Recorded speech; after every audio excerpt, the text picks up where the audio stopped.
March 8. தலைப்பு நற்குணம். மனுஷர் பேசும் வீணான வார்த்தைகள் யாவையும் குறித்து நியாயத்தீர்ப்பு நாளிலே கணக்கொப்புவிக்க வேண்டும் என்று உங்களுக்கு சொல்லுகிறேன். ஏனெனில் உன் வார்த்தைகளினாலே நீதிமான் என்று தீர்க்கப்படுவாய், அல்லது உன் வார்த்தைகளினாலே குற்றவாளி என்று தீர்க்கப்படுவாய் என்றார். மத்தேயு 12:36-37. தேவன் தமது அன்பை நம் மீது பொழியக்கூடிய நிலைக்கு நாம் ஒவ்வொருவரும் தனிப்பட்ட விதத்தில் வர வேண்டும் என வாஞ்சிக்கிறார்.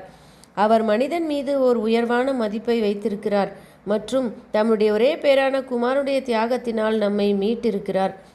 இவ்வாறு நம் உடன் சகோதரர் கிறிஸ்துவின் இரத்தத்தினால் விலைக்கு வாங்கப்பட்டிருக்கிறார்கள் என்பதை அவர்களில் காண வேண்டும். இப்படிப்பட்ட அன்பை நாம் ஒருவருக்கொருவர் கொண்டிருந்தால் நாம் தேவனுக்கான மற்றும் சத்தியத்திற்கான அன்பில் வளருவோம். எத்தனை குறைவாக அன்பு நம் மத்தியில் பேணி வளர்க்கப்படுகிறது என்பதை பார்க்கும்போது நாம் வேதனை அடைந்திருந்தோம். அன்பு என்பது பரலோக தோற்றத்தையுடைய ஒரு தாவரமாகும். அது நம் மனதில் வளர்ந்து செழிக்க வேண்டுமானால் நாம் அதை அனுதினமும் பண்படுத்தி வளர்க்க வேண்டும்.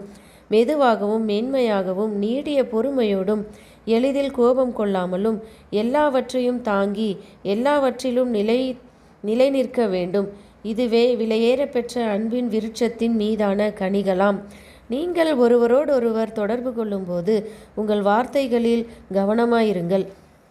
நீங்கள் மனம் திரும்ப வேண்டிய அவசியம் ஏற்படாத வண்ணம் உங்கள் உரையாடல் அப்படிப்பட்ட தன்மையுடையதாய் இருக்கட்டும். அன்றியும் நீங்கள் மீட்கப்படும் நாளுக்கென்று முத்திரையாக பெற்ற தேவனுடைய பரிசுத்த ஆவியை துக்கப்படுத்தாதிருங்கள். நல்ல மனுஷன் இருதயமாகிய நல்ல பொக்கிஷத்திலிருந்து நல்லவைகளை எடுத்து காட்டுகிறான். பொல்லாத மனுஷன் பொல்லாத பொக்கிஷத்திலிருந்து பொல்லாதவைகளை எடுத்து காட்டுகிறான்.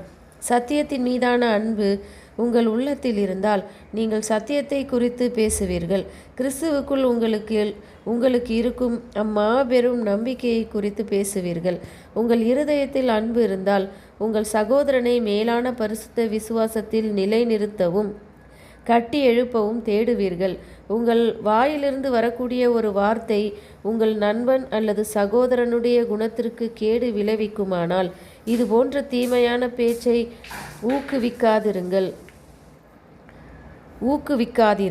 அது எதிரியின் வேலையாகும். அப்படிப்பட்ட பேச்சை தேவனுடைய வார்த்தையானது தடை செய்கிறது என்பதை பேசுபவருக்கு கனிவாக நினைப்பூட்டுங்கள்.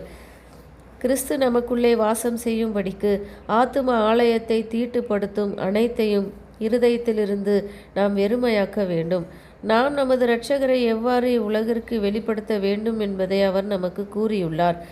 அவருடைய ஆவியை நாம் நமது மனதில் இருத்தி பாதுகாத்து அவருடைய அன்பை பிறரிடம் வெளிப்படுத்தி ஒருவருக்கொருவர் இருக்கக்கூடிய ஆர்வத்தை பாதுகாத்து கனிவாக பொறுமையாக நீடிய சாந்தமாக இருந்தால் நாம் வெளிப்படுத்தும் கனிகளினாலே நாம் தேவனுடைய பிள்ளைகள் என்பதற்கான சாட்சியை இவ்வுலகம் பெற்றிருக்கும்.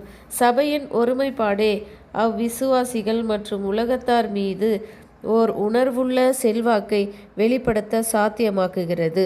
ஆமேன்.